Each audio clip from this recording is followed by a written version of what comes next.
that this administration, that members of Congress are throwing accelerants on this bonfire, and it is now burning, soon to be out of control, and a wildfire is going to form. We have to tone down the rhetoric. We have to stop calling us rogue judges, calling us wanted. We have to stop impeaching judges for doing their jobs. We have to stop calling us corrupt and crazy leftist, unconstitutional judges. This language coming from leaders is creating the situation that we're having now. It is giving license for people to go out there and do us harm. To do us harm. And this is going to end up with someone losing their life. So Charlie, you made those comments on Friday, the attack on one of the most prominent and promising Democratic politicians in the country. Again, it's an investigation in its early stages. I will resist the temptation that Trump couldn't and will let the investigation unfold.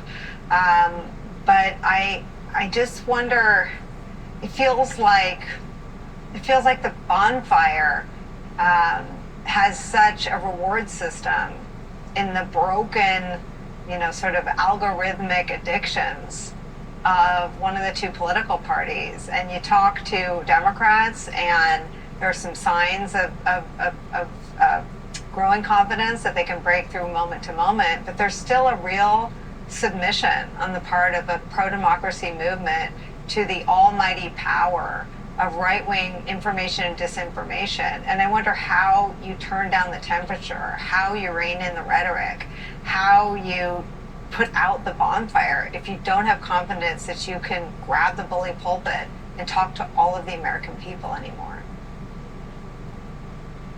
Well, your last hour was terrifying, and this hour is equally terrifying. To the judge's comments about the bonfire, she is absolutely right. And this hits home because the mother of my children is a federal judge, and the environment has become so toxic, the demonization has become so feral, that you feel that some disaster is coming. That and we've had this conversation now for several years about the need to tone down the rhetoric, or to understand that the dehumanization of your opponent can have real world consequences. And I do feel that as the anger rises, that we're in a revolutionary period, and so I think that this is one of those moments where, and I think Governor Shapiro made this point, where leaders of both parties have to speak out and say, we need to lower the temperature. We need to make it absolutely clear that we can have significant political differences, but violence is not the answer.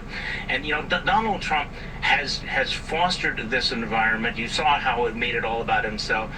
This is what comes from associating yourself with violence. So what we need to hear from the thought leaders, the faith leaders in this society, is that it is wrong to foment a riot to attack the Capitol. It is wrong to make light of the hammer attack on an 80-year-old man, the husband of the Speaker. It is wrong to shoot insurance executives and murder them in cold blood. It is wrong to firebomb car dealerships, whatever your political belief is.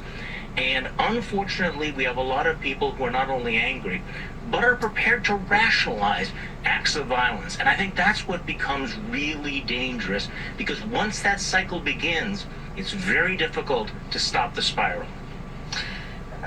Frank, I want to ask you a simple question, but it doesn't feel simple in this moment. I mean, this is an important moment for the FBI, and I wonder, in some ways it feels like an opportunity for the FBI to be on the side of the good guys, right? Just go look for the person and the cause and investigate an act of violence on the home of a leader of the party that ran against Donald Trump. But on the other, Donald Trump pardoned all the insurrectionists, and this is an FBI that has purged all the people from its ranks who were part of those investigations. So what is the FBI right now? What are we as citizens to expect from it in this investigation? This is a great question because it's in line with your previous question to Charlie, which is, how do we tamp this down? And yeah, we need to send a strong message here, even though the Commonwealth of Pennsylvania has a great state police force and will have this well in hand. We've got to send the message federally as well that this is not acceptable. And I want to note a couple things. First, we know that FBI Director Kash Patel called the governor, Shapiro, and right after this happened and offered support. Good. But we also know that in the last few days, and as recently as today, the U.S. Department of Justice, Pam Bondi, has announced that there are federal charges continuing for throwing Molotov cocktails at Tesla charging stations and dealerships. Federal charges for federal arson. That is very much like what happened at the governor's residence. And so I'll be watching very closely as to whether we're going to see federal arson charges, and if someone determines, maybe the FBI, through examination of this guy's computer and interviews, that he was motivated by religious hate on the first night of Passover, a Jewish governor, then let's watch closely and see if the federal government brings hate crime charges as well. So far, crickets. So far, I'm not clear on the level of FBI investigative effort here. Charlie, what are your thoughts? I mean, the United States Attorney General was in the Oval Office. She looked very comfortable there. Again, I'm not inside her head. I don't know if she actually was. As Donald Trump seemed very proud of the fact that he was defying a 9-0 Supreme Court ruling to facilitate the return of a man his own administration admits was wrongfully deported. Where is your head on what we as citizens can and should expect from the FBI and the Department of Justice? Well, that's an excellent question. In the last hour, you read what Timothy Snyder wrote about that. You had the President of the United States actually suggesting deporting American citizens to a gulag in El Salvador without, beyond the reach of due process. And as Snyder points out, one of the scariest things is all of the Americans in the room laughing. Uproariously laughing. You have the Attorney General, you have the Secretary of State, and they're talking about snatching Americans off the street, putting them on a plane, perhaps, and sending them to one of the most notorious prisons in the hemisphere, without, where they will have no ability to appeal to the federal courts. I mean, this is beyond dystopian. For all of us who have been warning about the attacks on the rule of law, I mean, it is here. We are at a constitutional crisis. This is not a drill. We've been sort of waiting, when are we going to pass the red line? If we have not passed the red line today, I don't know when we will. So to your question, whether you're talking about Democrats or Republicans in Congress, whether you're talking about the courts, whether you're talking about business and civil society, law firms, universities, this is a moment at which we have a genuine emergency, because every time you cede power to this man and this administration, we move further and further from the idea of America. Because in America, this does not happen. And so we are not engaging in the normal back and forth between liberals and conservatives. We are talking about a president who is openly discussing in front of his cabinet overturning some of the basic pillars of the rule of law and our constitutional right, not just the constitutional rights of migrants, but of American citizens. And so, again, I feel like we've gone over this before, again and again and again, but all of those warnings are coming to fruition. And I'm not here to say, we told you so. It's just that we should not be surprised, but we should still be shocked by what we are encountering here. And I hope that, members of Congress will take this seriously, that this is, I know they like their jobs, but this is a pivot point. This is a pivot point in history. This is a pivot point for being a constitutional republic. This is a pivot point for anyone who cares about the rule of law, and we ought to treat it that way. Well, it's such an interesting framing, and you both leave me thinking long after you're gone from our air, but it is not a right-left dynamic in our country. It is a forward-back, right? Where Trump would like to take us is to something not democratic, autocratic. And he's not on the other side of just Democrats. He's on the other side of a 9-0 ruling from the United States Supreme Court. He's on the other side of, Judge Ludick is a conservative's conservative.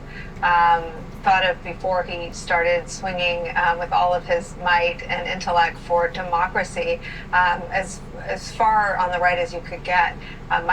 This is not a right-left conversation happening in the country. It is not a drill. You are both so informed and so thoughtful. Thank you for starting us out this hour.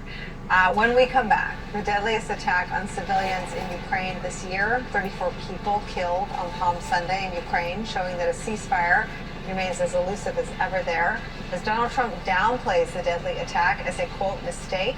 And later in the program, quote, money has a way of changing the rules. A brand new documentary from filmmaker Alex Gibney takes a look at how so-called dark money in political campaigns has upended American politics. You'll join me later in the hour. Deadline White House.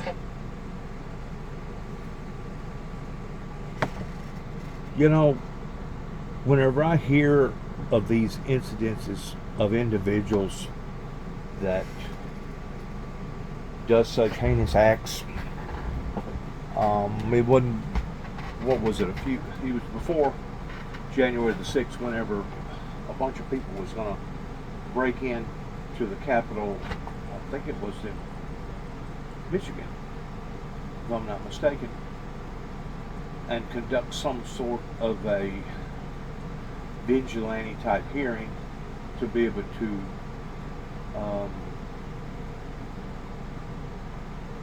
pronounce that the governor of that state was corrupt and that she needed to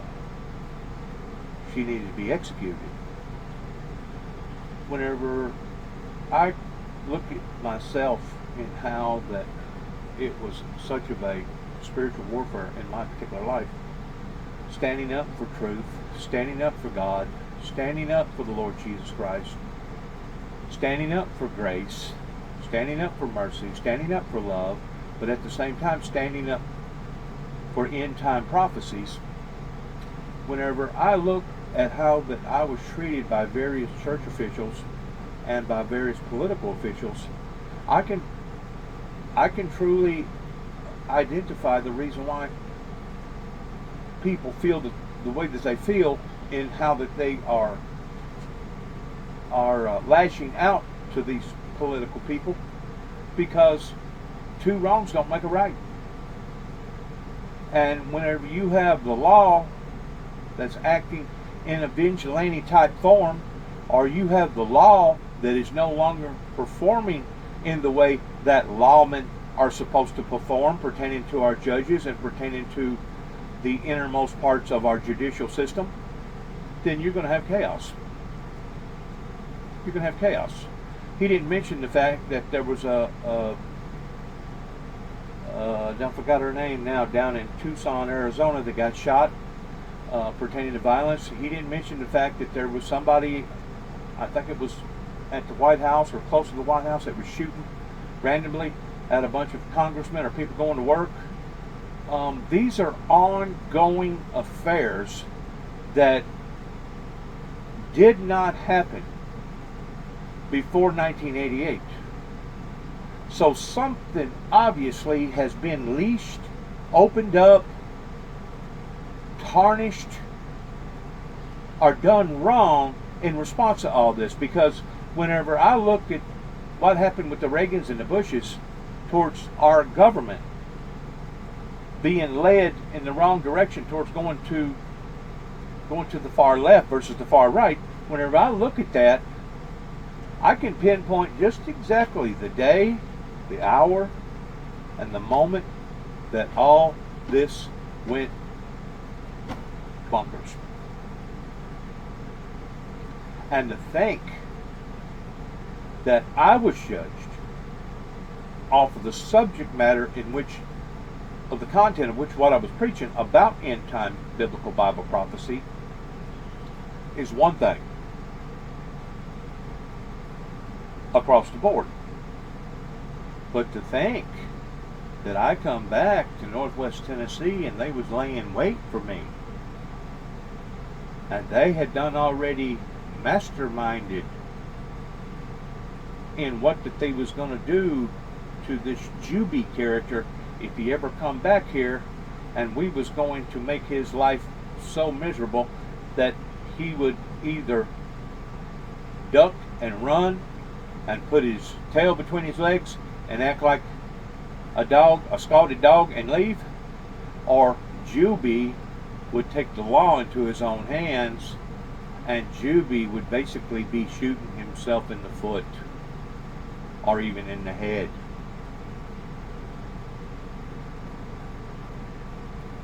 The sad thing about their strategy that they used on Juby when Juby come back to Northwest Tennessee in 2014, there was probably actually good, decent, law-abiding prosecutors and judges and etc. that actually thought that I was either some sort of a madman or actually had convinced themselves that I was a monster and that I wanted to do the American people harm.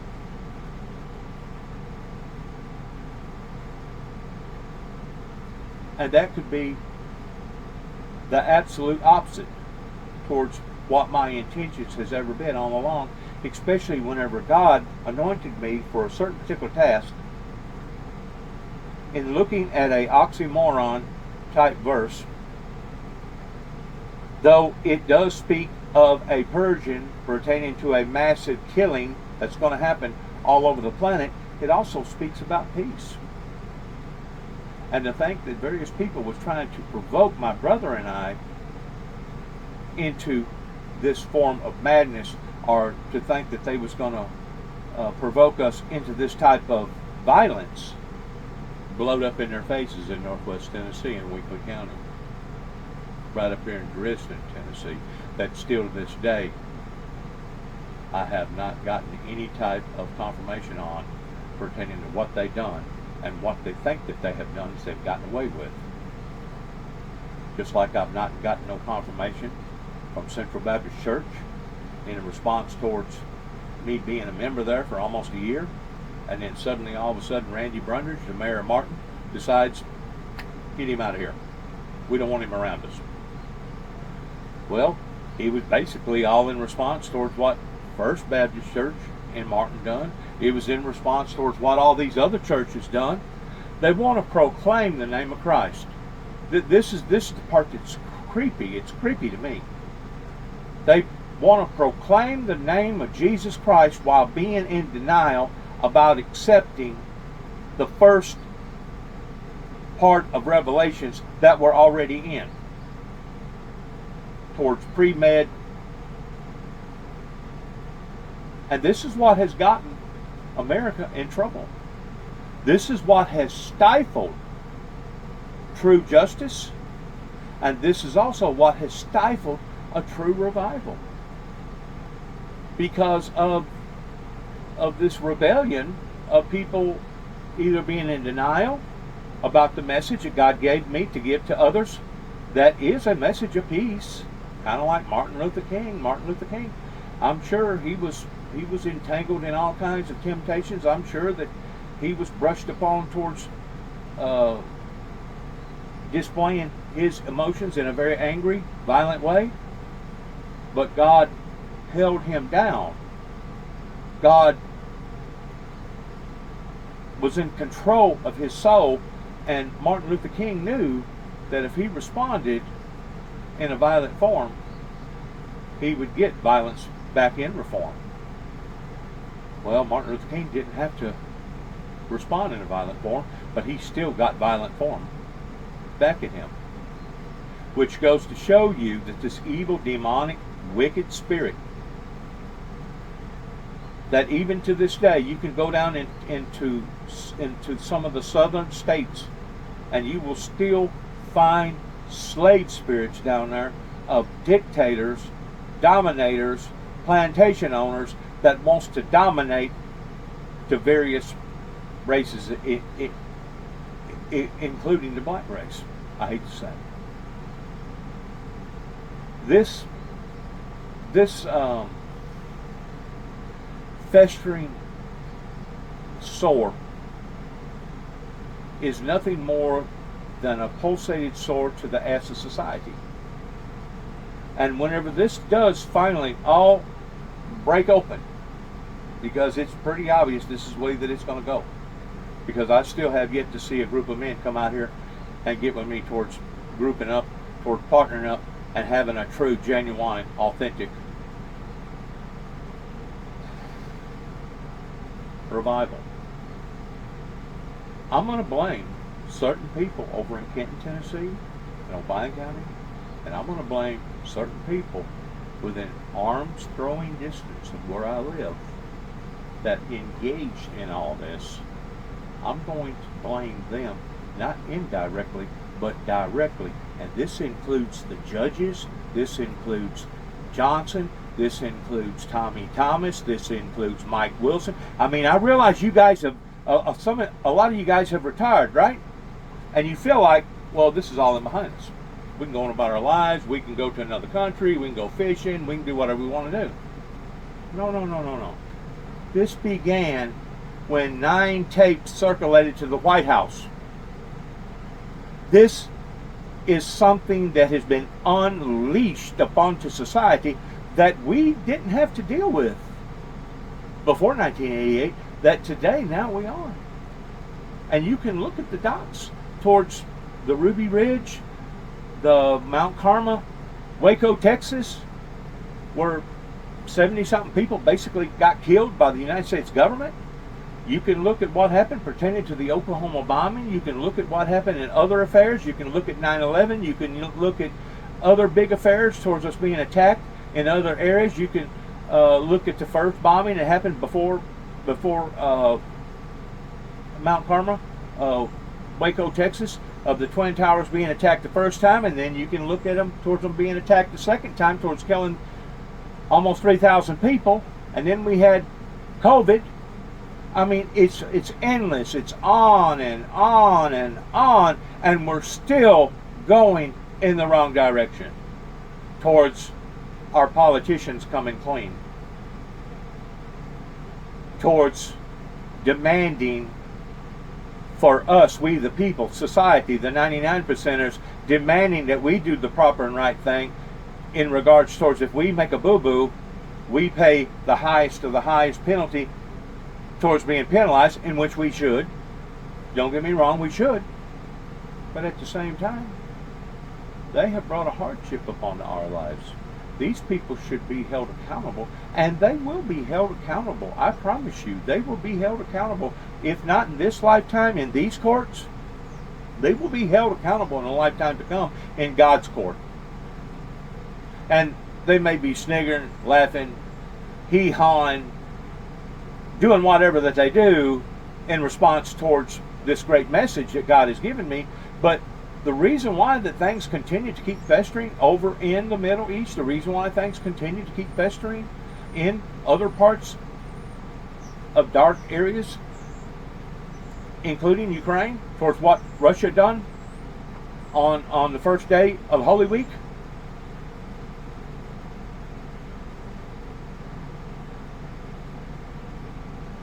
is only an example to what is yet to come. What President Putin and that government done yesterday by attacking the civilian life, I think they was fixing to put it on. I'm probably going to have to rewind it for you to listen to it. As far as I'm concerned, was an act of cold-blooded, murderous people that is out to destroy the civilian life over in Ukraine, that should be marked just as lethal and as deadly as Bin Laden or Saddam Hussein or any other known terrorist that we have looked upon, including Adolf Hitler, that needs to be treated as those people did. And whenever we have so-called governments around the world that claim that they're a government of law and order, that claim that they're a government of justice, and they do not intervene whenever they see something like this, it makes me sick at my stomach. It makes me want to throw up in a large degree in how ashamed that I am of this government. I love my country. I love the people in this country. I've been to some of the most exotic areas in this country that a person could ever desire to want to go in. From the nicest of the parks, to the beaches, to the hospitals, to the Smoky Mountains, to the mountains out west pertaining to the Rocky Mountains, places out in California that was just prestige. You couldn't ask for a more prestige area in some of these gated communities that I've been in. Beautiful, beautiful, beautiful areas. Up in Utah, going up into that area and seeing all the beautiful, beautiful flowers up around Washington State and Oregon. It was beautiful. Beautiful people, beautiful, beautiful environment. But to think that this has stained us this way, that this has corrupted the minds of so many people, and to think that they was willing to want to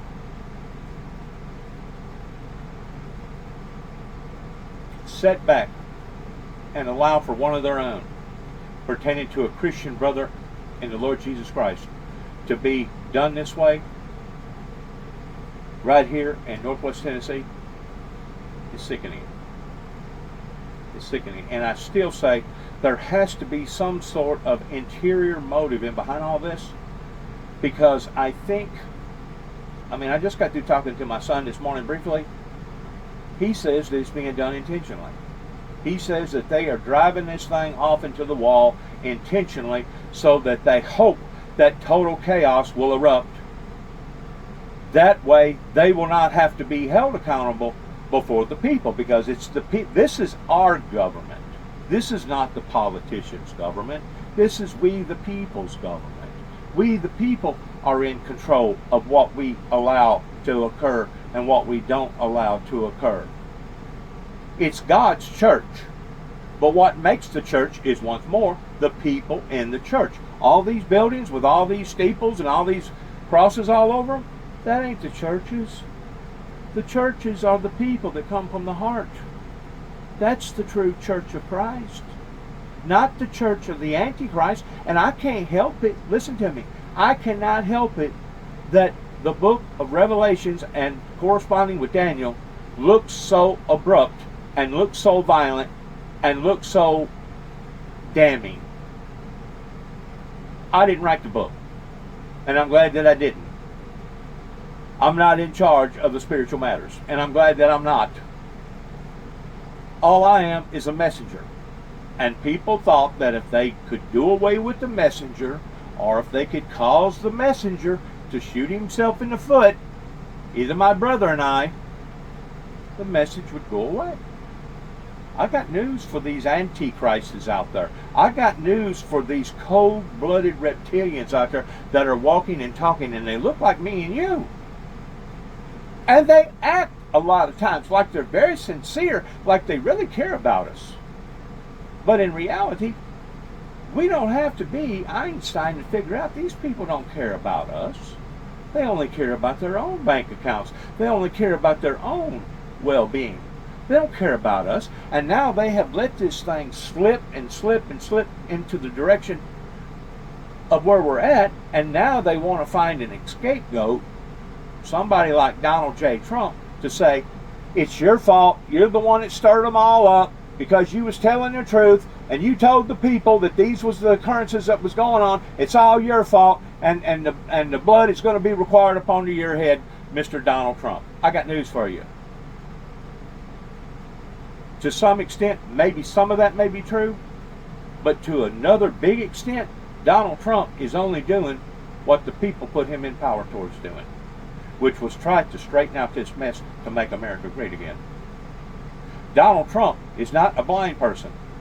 He's not a stupid person. You don't become multi-wealthy in being stupid.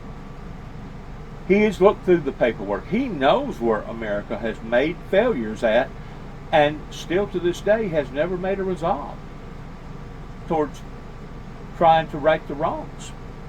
And until the wrongs get corrected towards what went on in Mount Carmel, Waco, Texas, like I've said before, If I had the authority, I myself would go down there and I would seek restitution with them people towards having those people arrested, including the judges, including the prosecuting attorney, including the people that did not allow for certain elements to be openly discussed in court, knowing good and well that it was the United States government that basically entrapped them people into their debts, entrapped them very people into their very debts.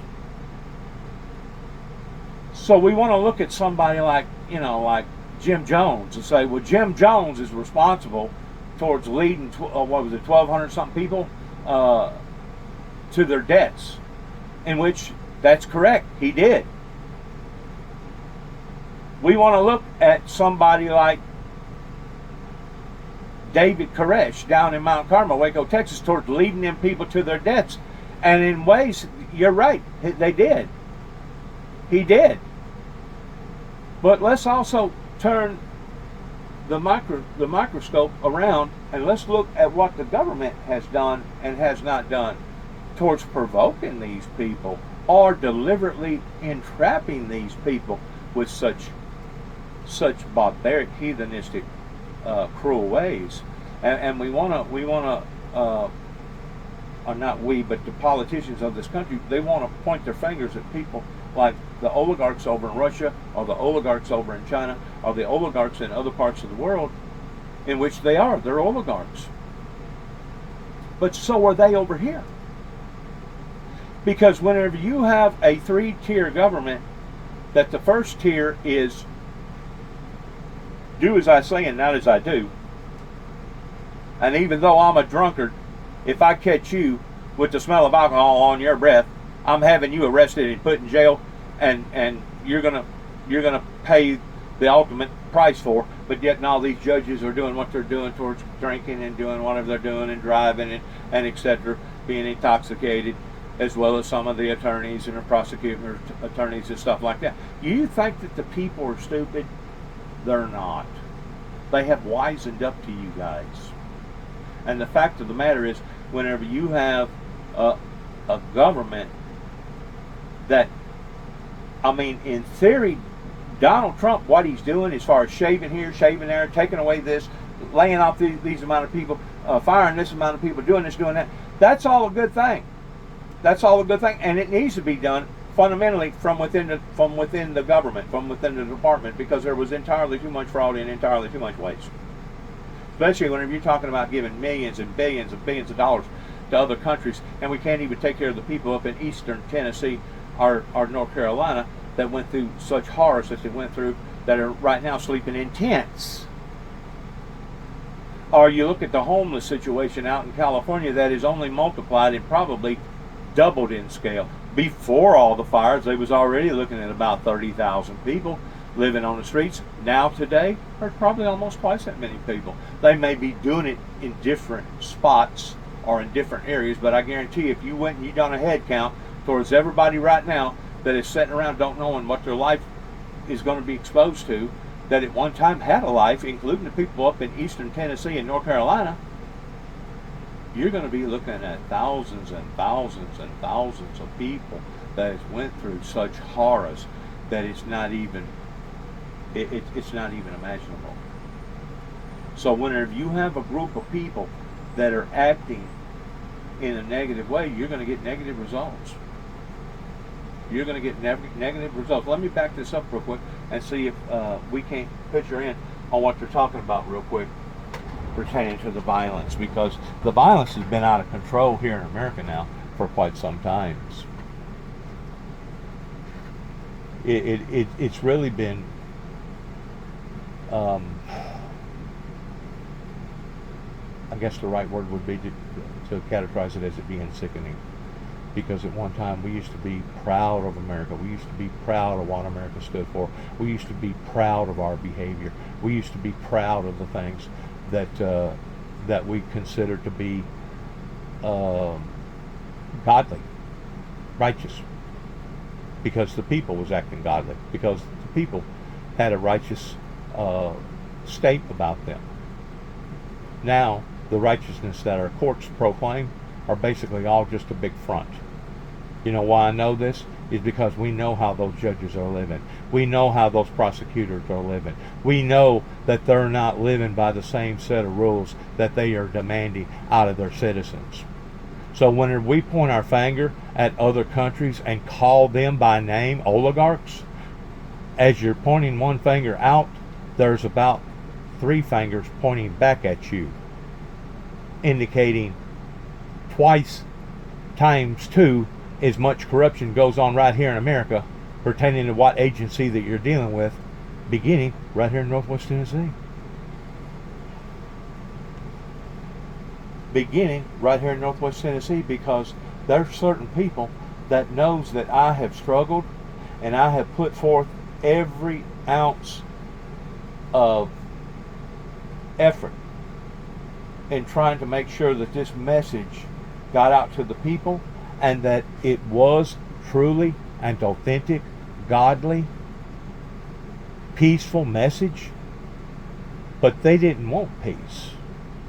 And we're talking about the people that's supposed to stand for law and order in the fact of promoting peace. They didn't want peace. If they wanted peace, they'd already done stood up with the Windmill Ministries. But instead, they wanted to sour it.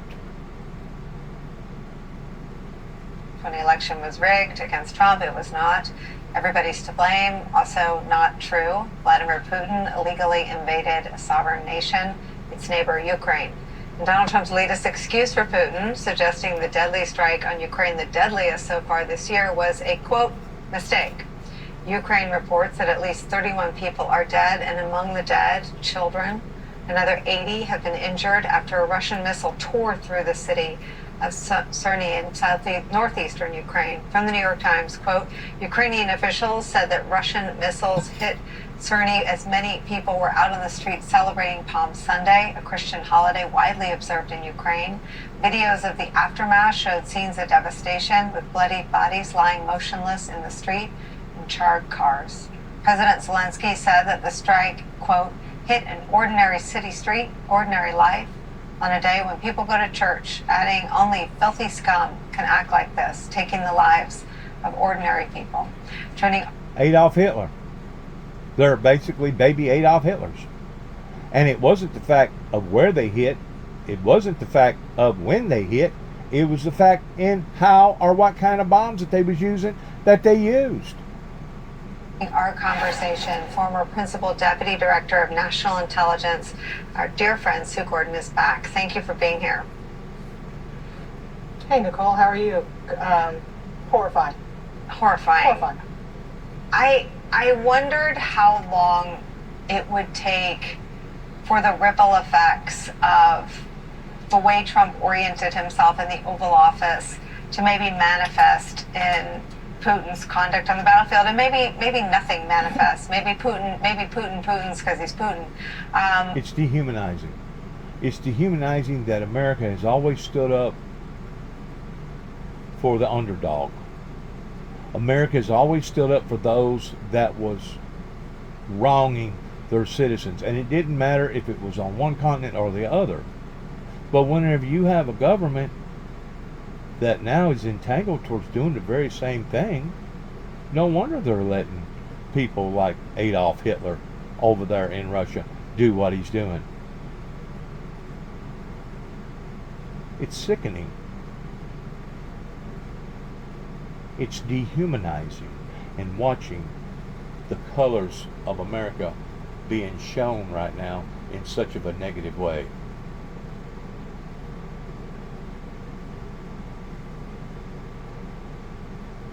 That prior president that we've had in power, President Biden, whenever all this stuff first erupted within the first 72 hours, I advised that presidency of going at this in a different format, because he was not dealing with goat herders the same as the people over in Afghanistan. That obviously went through one ear and out the other. Then they all grouped up and acted like that they was going to back the Ukrainians, including the Canadians. And now, 3 years after this thing has erupted and seeing all the bloodshed, people's wanting to retaliate are abandoning their responsibilities that they've already done made with the Ukrainians. If I was the Ukrainians right now, I would feel like that I was about 2 inches tall in putting my trust in people that has let me down. Because you know why? Any government agency that has sat back and watched this occur should have already sent a fleet of ships and flyer power over there to resolve this immediately, even if it meant taking down the Kremlin. There's always going to be collateral damage, and until the people are either wise enough or strong enough to go up against their government this way, you're going to see this government continue to lash out and do heinous, barbaric, cruel, insensitive, evil things. And you can't tell me that it wasn't motivated, just like the person motivated towards going in and breaking into that I guess it was a governor's house, and basically going in there with the full intent towards going to probably kill the governor and kill his family and everything else. Evil has escalated since the Cold War got broke in 1988. Something happened to the planet.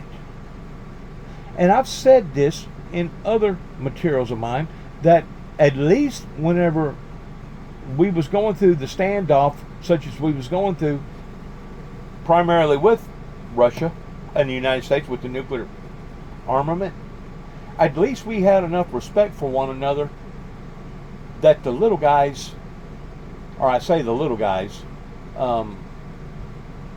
the half-intenders laid low, and they didn't show their colors the way that they have in the past 30 plus years.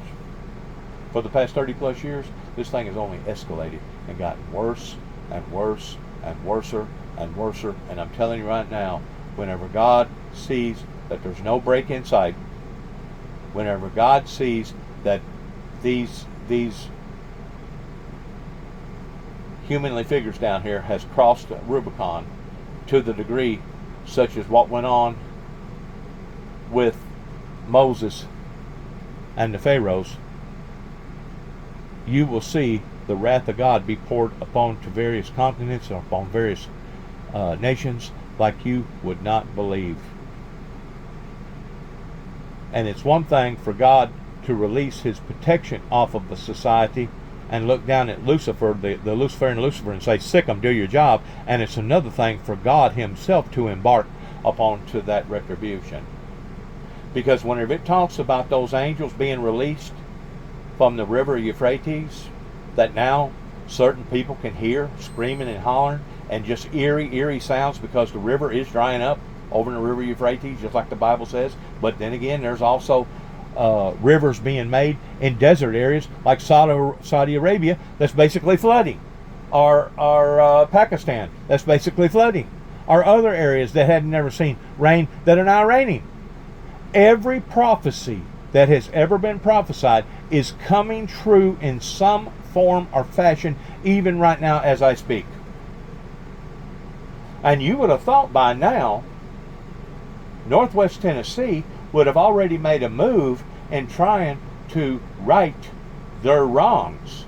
But apparently we're dealing with a Mexican standoff. We're dealing with a group of people that really don't give a rat's you know what about their own citizens, to the degree that they're actually hoping that this thing will unveil itself to the point of total chaos.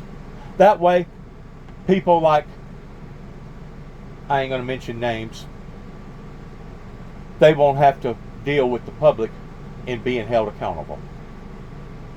Now, my friends, if that's not wicked to the very core, I don't know what is.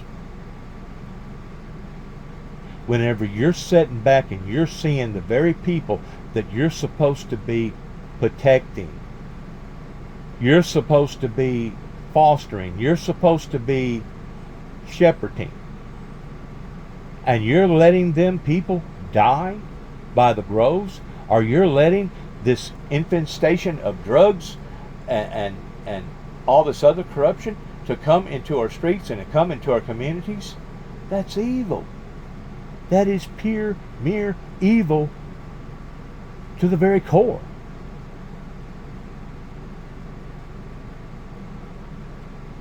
And it's being done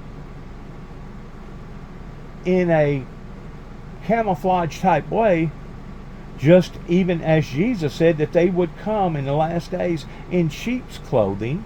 Because I guarantee you can walk up to any of these officials. It don't matter if it's a mayor. It don't matter if it's a governor. It don't matter if it's some politician below the mayor or above the mayor. It don't matter if it's a judge, a prosecutor, attorney. It don't matter who it is. They're going to be dressed nice. They're going to look nice. They're going to act nice. They're going to probably smell nice. They're going to be driving nice cars. They're going to be living in nice attire. But these are the people that have let we the people down. And until we see an actual movement, a Holy Ghost driven movement in straightening all this out, I'm telling you right now, get ready and hang on to your britches, because we ain't seen hard times yet in America. And like I said, Donald Trump, a lot of people may look at Donald Trump and say, well, he's just a rebel riser. He's just deliberately stirring up a bunch of stuff that he shouldn't be stirring up. No, Donald Trump is trying to get to the bottom of this towards realizing that a major era has happened in America. And I think out of all the material that I have put out to various people on my social media platform, sorry about that, I forgot to turn the camera, I think that those same people knows what I'm talking about is true. They know that They know that I know the truth, and that I'm telling the truth of pinpointing the core of origin. But I still don't see a movement. Why would I not believe these people? Ask yourself that question. If you was me, why would I not believe these politicians that they're working for the benefit of the people? Because I guarantee you, if you had went through even a third of that in which what I went through, pertaining to how that I had been roughed up, either by the courts or by the so-called Christian society, by being banded from all these churches. It wasn't just Central Baptist Church. It wasn't just First Baptist Church. I can name off a dozen around here that didn't want me around them. Even though I was telling the truth.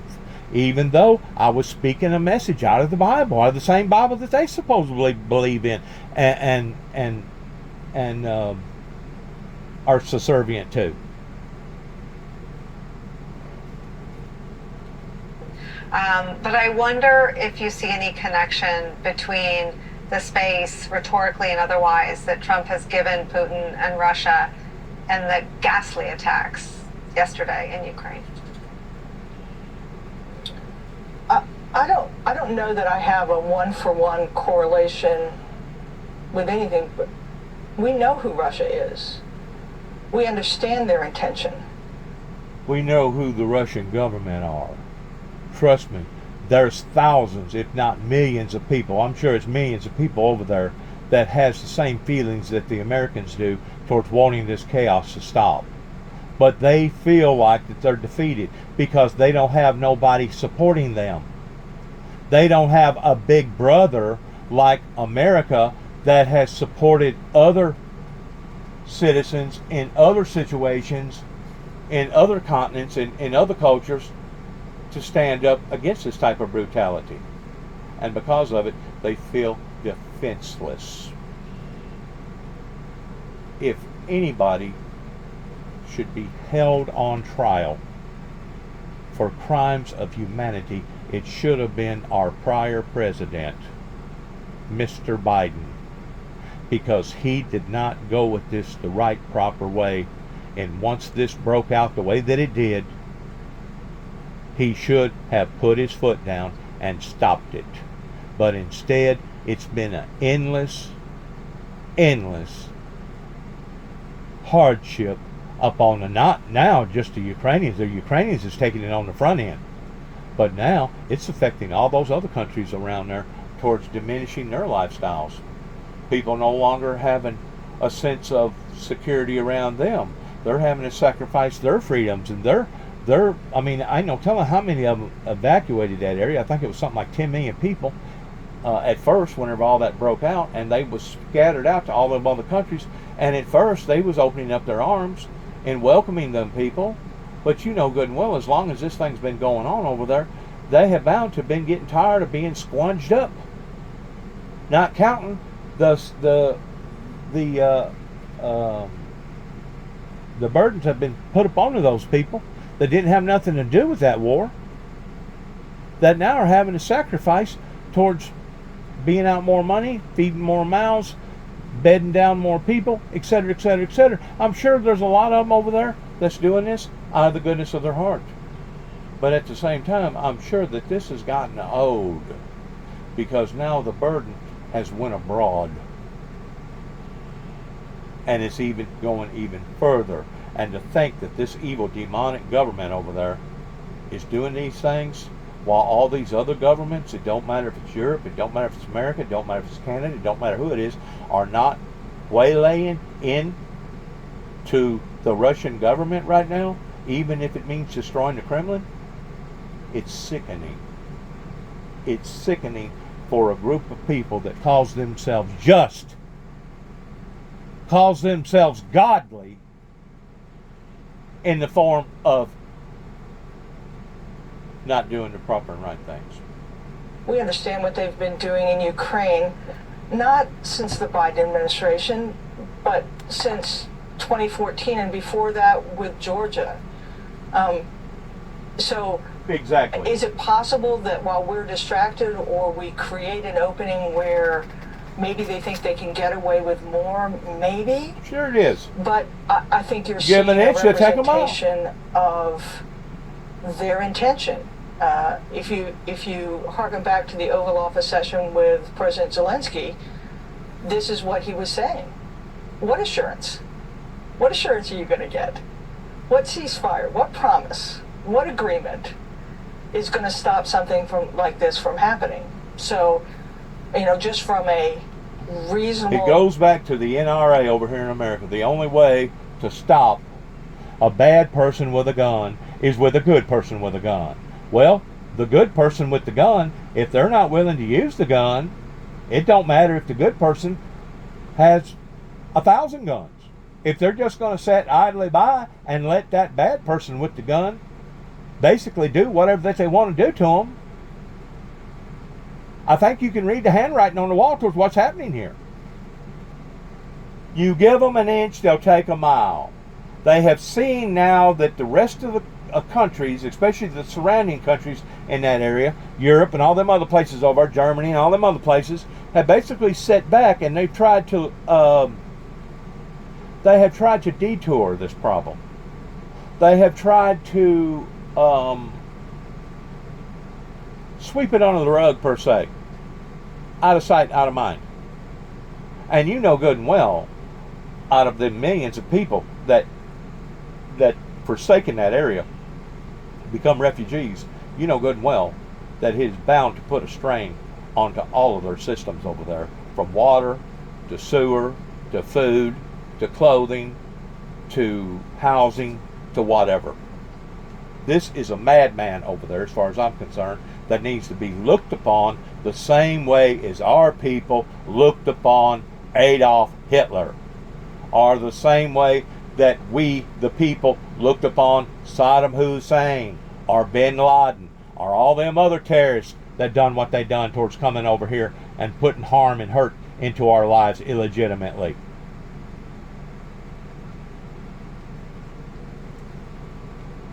And talking to Americans, you need to see this clearly for what it is. Exactly. This is Russia's intention to undermine democracy, particularly that which is practiced by the West, and to recapture something that he believes he has lost. And it isn't a result of the actions that we have taken or that Ukraine has taken. It is a result of his intention and doing what he done and us not doing nothing. This idea... And us not doing nothing. And I'm going to repeat it one more time. and us not doing nothing directly to them. Oh, I realized that at first Biden, he wanted to cut this off, he wanted to cut that off, he ordered for this to happen, he ordered for that to happen, and he was supposedly going around and doing investigating work on these oligarchs, and he was taking their property and taking their yachts and doing this and doing that. Do you think that that really put any type of dampering up onto those people that are in power right now over in Russia? They laughed at those things. They absolutely laughed at those things and thinking that we was going to cripple them or hurt them in some form or fashion.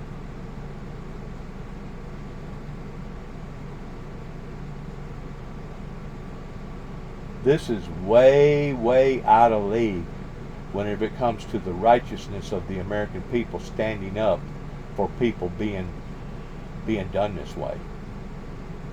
And it's sickening in thinking that we are no longer standing up for the righteousness and the fairness of others whenever it comes to people being treated this way. It's demoralizing.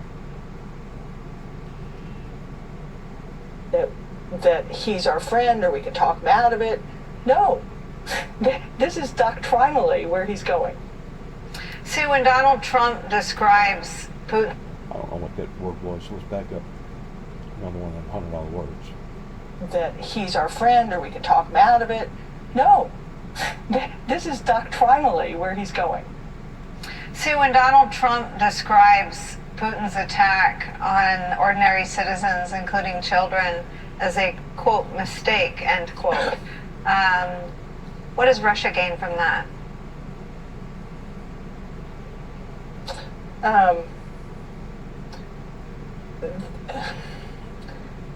You know, I'm always hesitant to put myself in someone else's mind. What do you think? What he was thinking when he said that? Whether he's thinking he's creating still some room for some positive outcome. But absolutely, you're creating room for him to say, "Okay, I could do that. Maybe I can do the next thing." You know, it's you know, I call it habituation because I'm a zoologist. Other people call it boiling a frog. It's just you're upping the ante each time, and when it's not responded to. And really and truly, whenever it comes to responsibilities, you have to reflect towards what would have motivated them towards giving them the green light and thinking that they was going to do this and get away with it, and wasn't going to have no true resistances come up against them. Whenever we walked out of the Afghanistan government, and less than 11 days later, they surrender and give in to the Taliban. What we should have done was turn our planes back around. We already knew where the tanks was already over there at. We already knew where the artillery was already buried at over there. We should have went back over there and finished the job,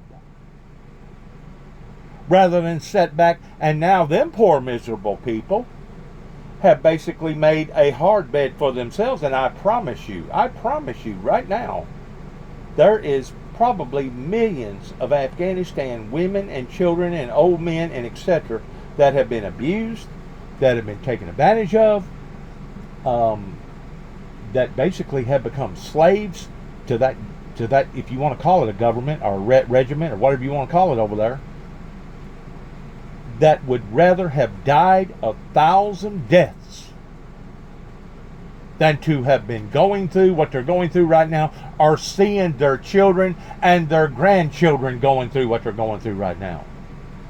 It was whenever America didn't turn back around. Once more, this is on Biden's hat. This falls upon the Biden's feet. Didn't turn them airplanes back around on the 12th day and say, all right, this isn't finished yet. Let's do our jobs, men and women. Let's go in and let's wipe them out. Have the same type of attitude that the leader over in Jerusalem has, pertaining to dealing with Hamas and all those other evil demonic people. That's where we messed up. You know why we messed up? Is because it was putting out the wrong signals to the wrong people by saying, hey, America ain't going back and re-cleaning their plate. America's sitting back and watching them people being taken over. America said that they were standing up for the righteousness and justice of the innocent, but yet now we're seeing the innocent now being taken advantage of again. And whenever America didn't finish its job, that's whenever it sent the wrong signal to the wrong people, like President Putin and all those other people over there that started whining and crying about how that they felt like that they had been cheated, which in many different ways they have. We've all been cheated in the past 30 plus years, because God should have formigated an established church in coming back and gathering up his elect from the four corners of the earth, casting this planet off in the great tribulation way before now. We've been dealing with borrowed time.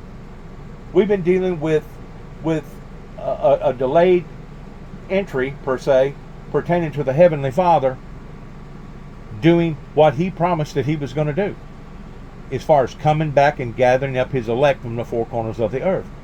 There has been a resistance movement that has began here in America, right here in Northwest Tennessee, that one day these same people that I'm mentioning are going to give an account to.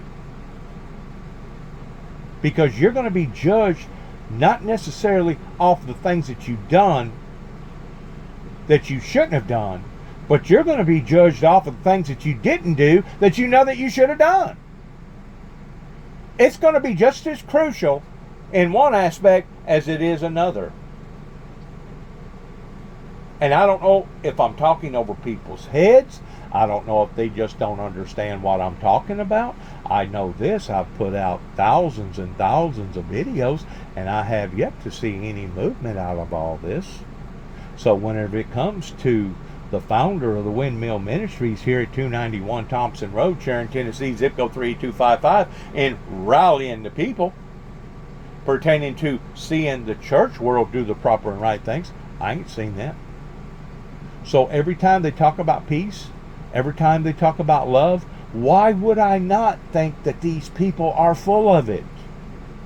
Because I promise you, if you was in my shoes and you had went through just a third of the persecution that I've went through, you would have the same feelings that I have. And until I see different results from the people, I'm going to continue to think the same thing, which is they're full of it, and they know that they've made a mistake, and they're not willing to go back, like the Bible talks about, towards going back to the altar and making thy works perfect again, or making thy works perfect, because God has not found our works perfect. That's what's been the delay.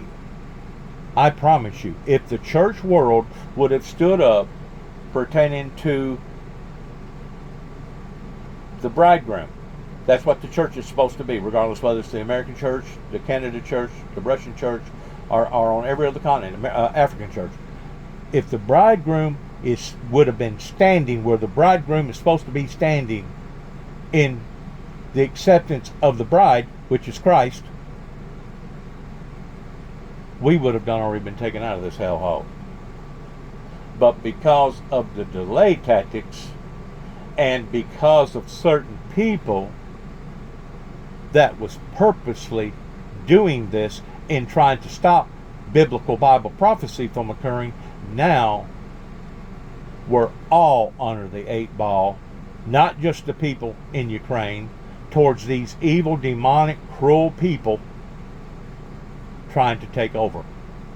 And if we don't watch, my friends, that's just exactly what's going to happen. And you don't think that our people back in the 40s, during about halfway into World War II, you don't think that they seen that? Sure they did. Sure they seen it. That's the reason why they moved so precisely in doing what they done up here in Oak Ridge, Tennessee, and creating something that was going to stop this. Because if they didn't, they knew that eventually we would all be speaking German and saluting one another like Heil Hitler.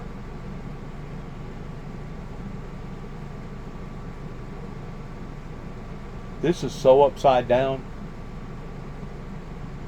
Not only looking at the Bible pertaining to standing up for the righteousness of God, But this is so upside down pertaining to the loyalty of our military that has sworn to protect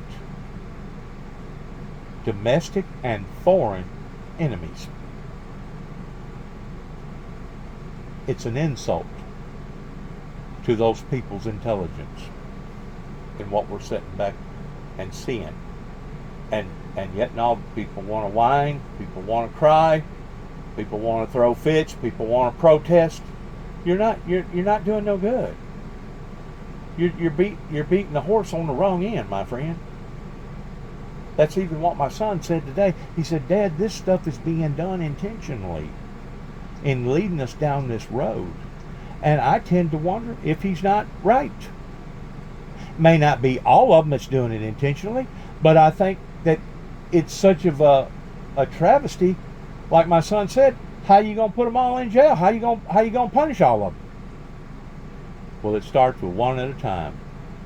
And if you can't wipe your slate clean after 32 years, it's coming up in the next few days, pertaining to what went on down in Mount Carmel, Waco, Texas, that led to the innocent lives being destroyed in Oklahoma City, Oklahoma, you're not on the right pattern. You're still going in the wrong direction. Until you're willing to correct that problem, you can expect about 1,000 million zillion more that's going to be creeping up into people's lives. When it's not condemned, you just keep going thinking, well, I guess I can go until they're going to stop. What is Ukraine? And at that point, you become an accessory to the crime. You become an accessory to what's going on.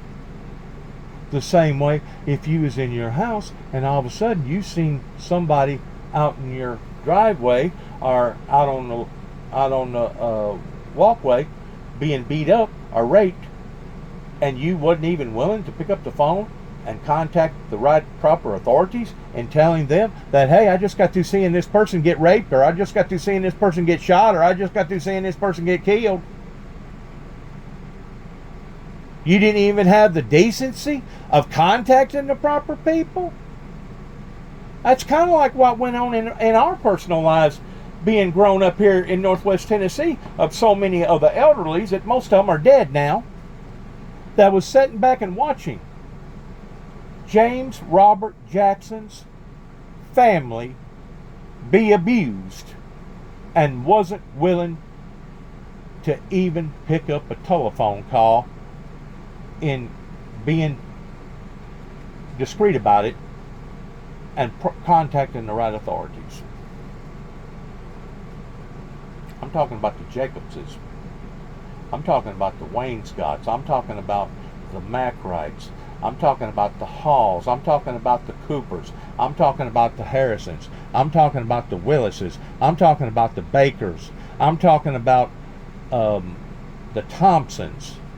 I'm talking about the Cobles. I'm talking about various people, the Whites. I'm talking about various people, the Stones. I'm talking about various people that knew exactly what was going on, but wasn't willing to even pick up the phone.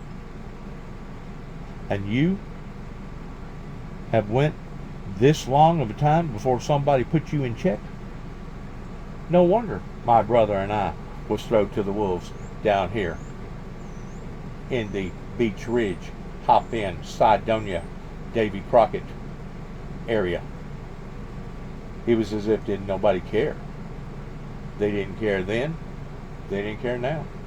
Well, you'll care whenever this shit comes up into your lap and you wind up having to pay 3 times more for an item that at one time you used to get that you took advantage of, or you'll care whenever something else is going on, like another pandemic, or basically being attacked by a homegrown terrorist right here in America. You'll start to care then. But by that time, it's probably going to be too late, because we didn't make a stand against this type of aggression, regardless whether it was the aggression happening in our own backyards or the aggression happening on the other side of the pond. We did not make a proper stand, and because of it, God will not wink at this, my friends. He will not pardon this in the sense of letting this go. So get ready. Coming near a neighborhood near you, that we will have nobody to blame other than the officials that either have been in power, that now are sitting back drawing their checks, living on Easy Street, or those that's still in power. Because I still ain't seen, not only have I not seen a spiritual movement, I still ain't really seen a political movement. I mean, Donald Trump, he's trying to succeed in different areas, but my God, they keep chopping his head off every time, politically speaking, every time he makes a move, to the point that it's almost like he's dealing with a doomed society over here. Especially whenever he sees so much corruption, so much fraud. Let's hope. Obviously, President Zelensky believes maintaining the conversation and the bonds with the American people is important. He was on 60 Minutes last night. What is the view from Kyiv for President Zelensky?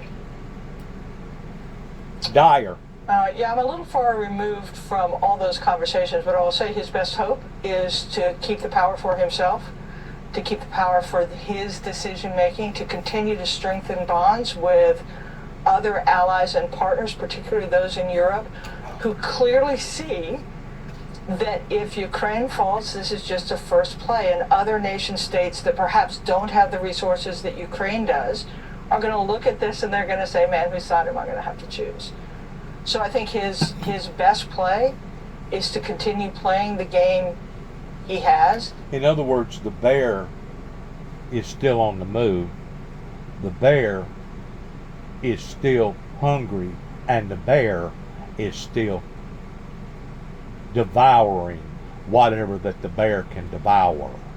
Because once the bear started seeing that the bear wasn't really going to get no real resistance from these other superpowers, the bear started thinking, I can do this and get away with it, can't I? Kind of like what the Taliban thought. Whenever the Taliban took back over their country 11 days after the Afghanistan people laid down and surrendered, within a matter of a few days, they knew that they had conquered over their objective. You know why? Because America didn't turn those planes back around and go back in there and finish the job. Now we hear, coming from one of our leaders, finish the job. Talking about Biden. He used that almost as a campaign slogan. Finish the job, finish the job. We hear, but we don't see. And you don't think that other people can see the same thing? That we didn't turn the planes around and we didn't go back in there and basically wipe them people out, every stinking one of them? They actually enjoy fighting over there. You got to realize what you're up against. But you have to also realize what you're up against pertaining to the Russian government now that feels like that they got cheated, which in actuality they did, but so did everybody else. We all got cheated. Like I said, these delay tactics has only put what good people are left here on the planet in extreme dire situations, because now evil is exerting itself. Evil is expanding itself. Evil is now, just as the Bible talks about, coming down in great wrath because it knows its time is short.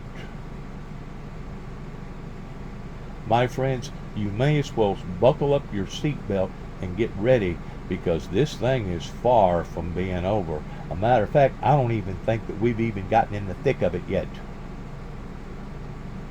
And I know that's a powerful thing to say. And I know it's a negative thing to say. But it's a truthful thing to say.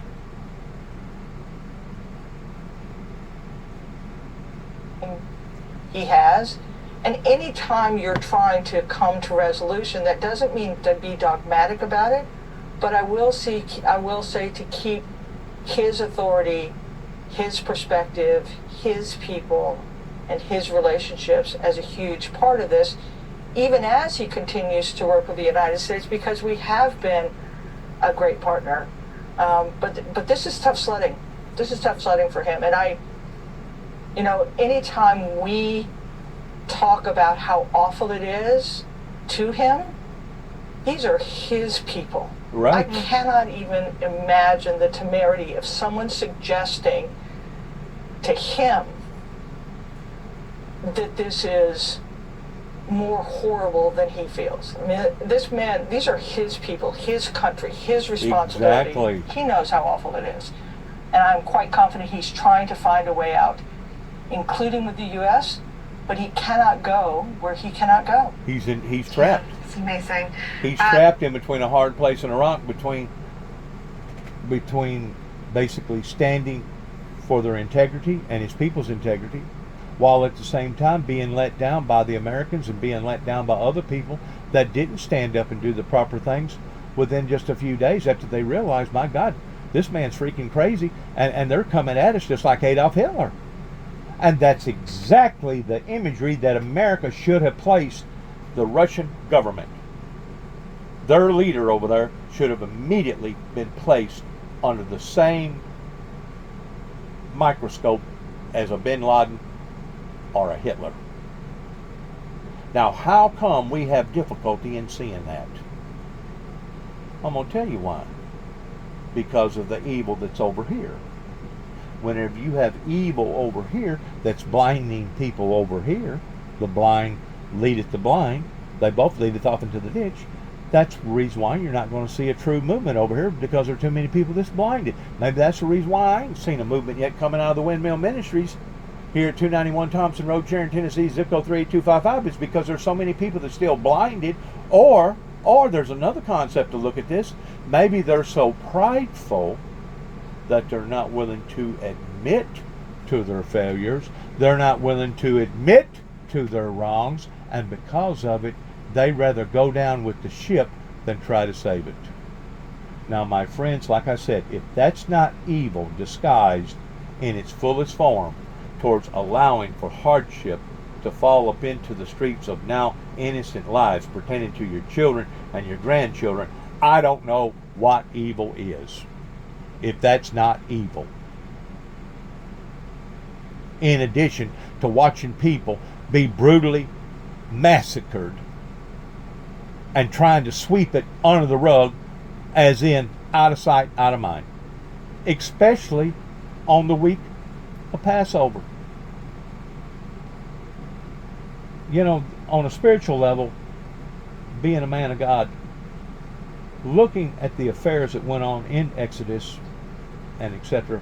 in the old Bible, you can see where God's level of retribution fell upon to the pharaohs in different levels. And basically it was the 12th level that basically persuaded Pharaoh's heart that had become hardened, that he was going to release and let Moses be free. Or that's what everybody thought.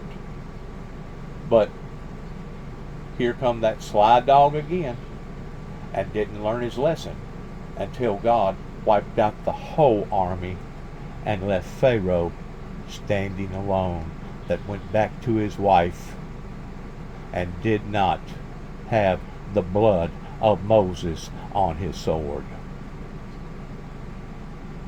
God does stuff in levels. And right now, on a scale of 1 to a dozen, I'm going to say we're probably on level 4.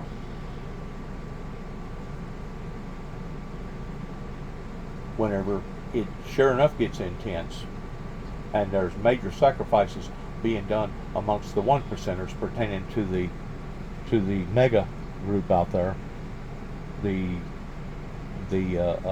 richest of the rich, that's whenever you'll see something that will change. I'm just praying to God that it will change in the right way, because if it doesn't, this could actually be the end to America. This could be the end to our regime. This could be the end to a great deal of our lives. This could be the end of our liberty and our freedom. This could be the end of us having any type of rights. And those was the things that our ancestors seen during the time of the risation of evil back in that era of World War II. And they were smart enough to identify it and strong enough to damper it down. Well, now ugly has done rose its head up again, and now we're dealing with the same enemy. It just has painted its face up a little differently. It's still the same pile of crap. It just smells a little different, or it looks a little different. It's still the same evil, demonic forces that's trying to overtake not just the American democracy, but all of democracy. Whenever the people that stand for democracy, which is based around the righteousness of God, whenever they're not strong enough to stand for not only protecting their own people but protecting others, then you're going to have this happen.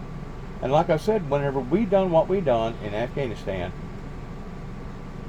after the 11th day of seeing what went on with the Taliban, and I realized we was at that war for what, 10 years, 20 years, something like that, one of the longest American wars that we'd ever been embarked up into.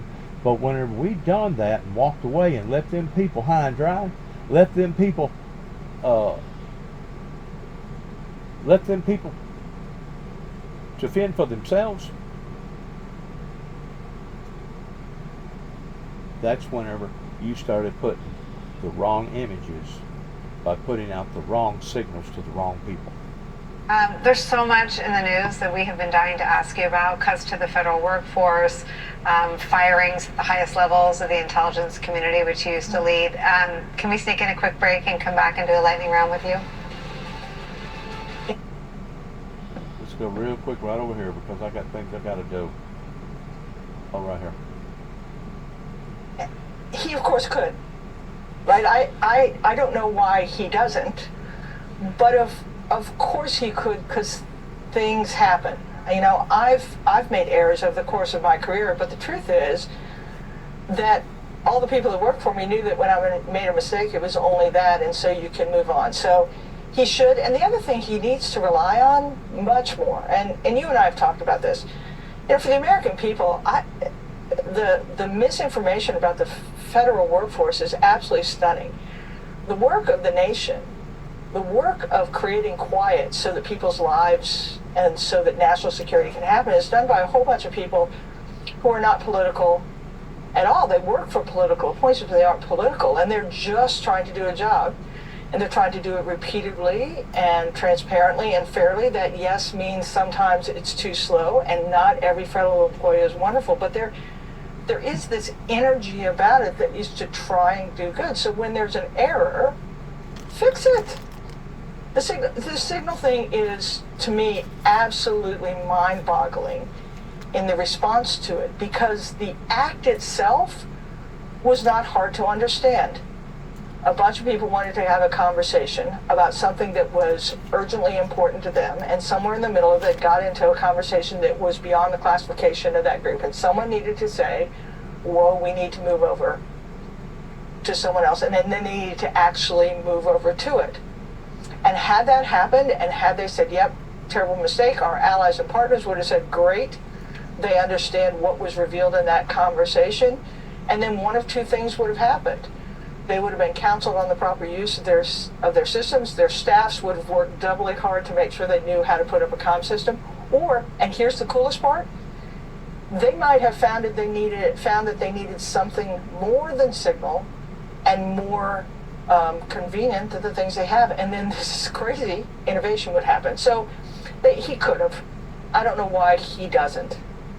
I mean, and it seems to be, you know, You're talking about pride again. Stupid pride. And what does the Bible say about pride? The Bible says that pride cometh before a fall.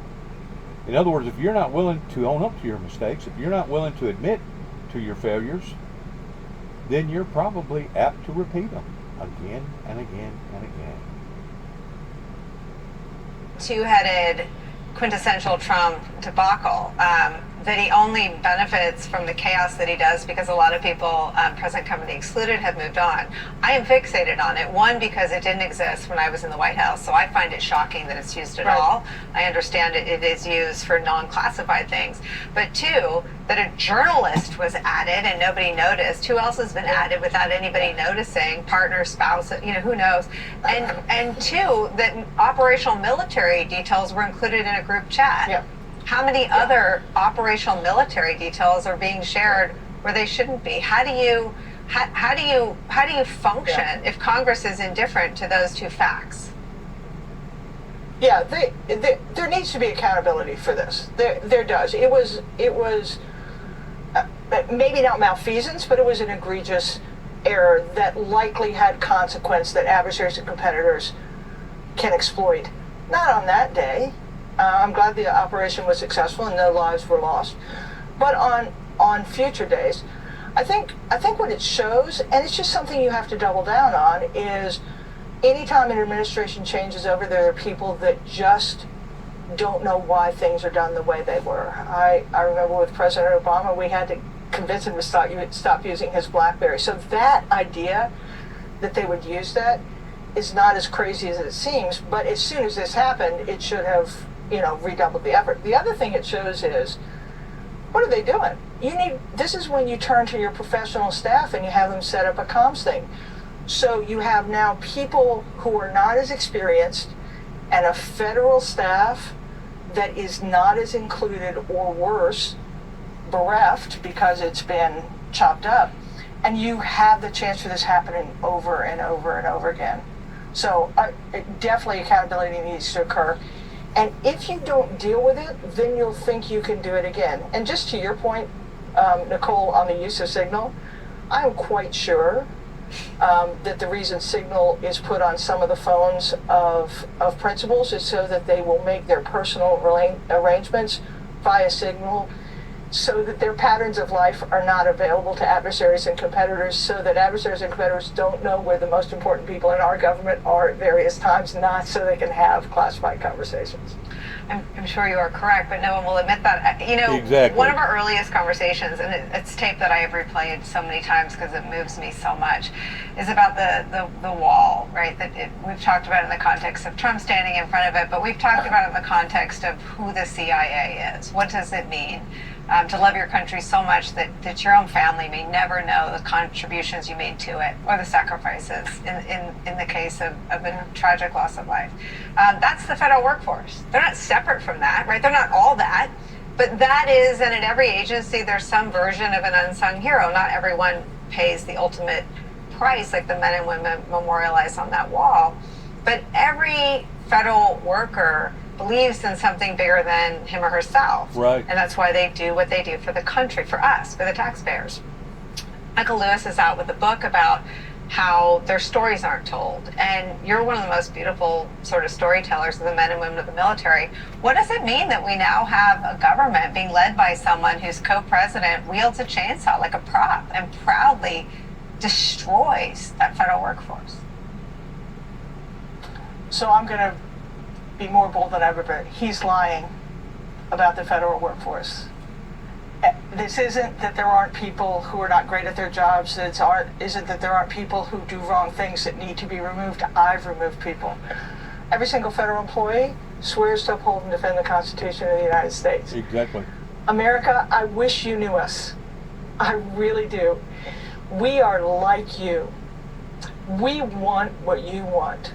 I honestly don't think for over 30 years, when I went into work, and I went to work with hundreds of thousands of people over those years, not one of them was trying to do anything other than help America.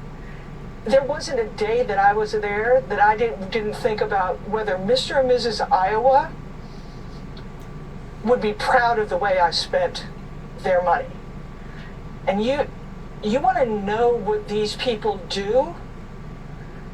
They are the ones that have the idea about problems that are too big for anyone else, that have the wherewithal to have long enough time horizons to actually put the nation's resources against solutions.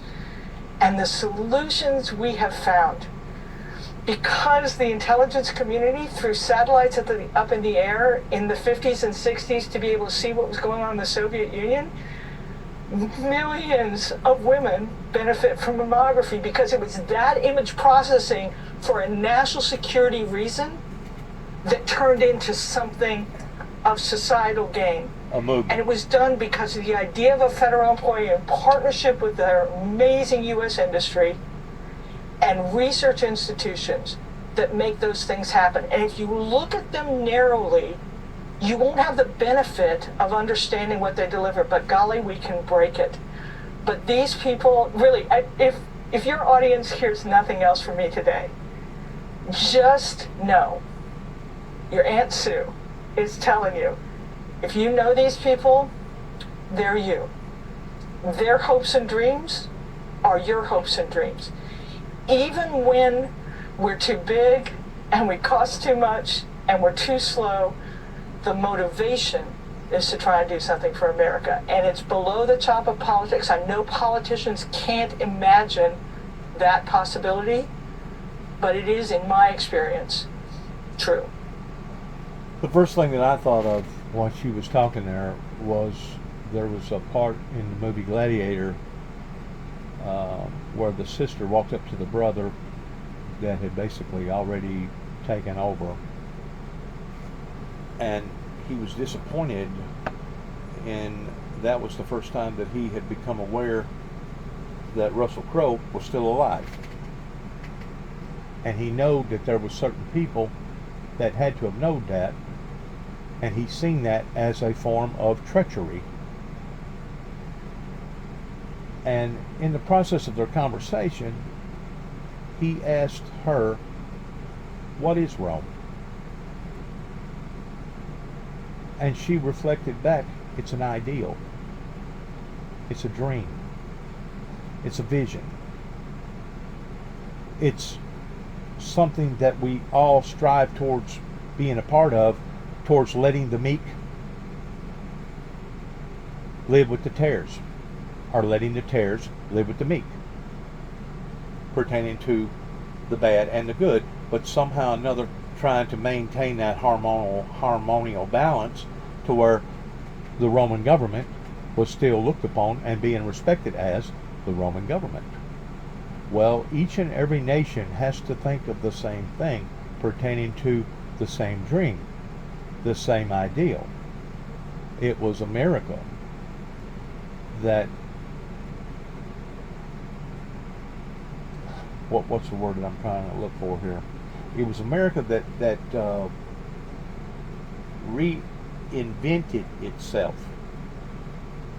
during the era of Abraham Lincoln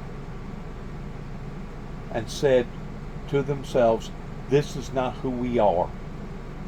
This is not what we are. This is not who we are. And we're going to break this pertaining to slavery. And that was formatted from an ideal or a dream that all men are created equal, and that justice is not just for certain people, but justice is for all, and that we all serve an invisible God. What really bothers me in this dream that even Martin Luther King talked about, is turning into a nightmare. And it's turning into a nightmare, not just the things that we hear about or that we wish that we never heard about or seen, because so many people right now are living in an alternative reality that they don't want to watch the news. They don't want to know what's going on in another state. They don't even want to know what's going on down the road. They just want to stay in their little mindset, and they want to live in their little safe zone. And I really can't blame them, because believe it or not, listening to the news and micromanaging all this stuff that's going on, it's hard. It's hard emotionally. It's hard to be able to sit back and see people being taken advantage of and see people being done wrong, and at the same time you see that the government that's supposed to be standing up for the righteousness of all aren't doing their jobs. that's whenever you start questioning the fact, wow, I love my country, but do I really love my government? The only thing that I can say at this point in time, which I'm fixing to end this video, is that I hope and pray every day that that same desire, that same dream, that same ideal has been instilled in Donald J. Trump's mind and in his heart. And that he is looking for that same reality, not a virtual reality, but the real reality, that all people can live peaceful in letting the wheat grow with the tares, or the tares grow with the wheat, and let God sort them out ultimately in the end. Because that's what the Bible says that's going to happen pertaining to the reapers.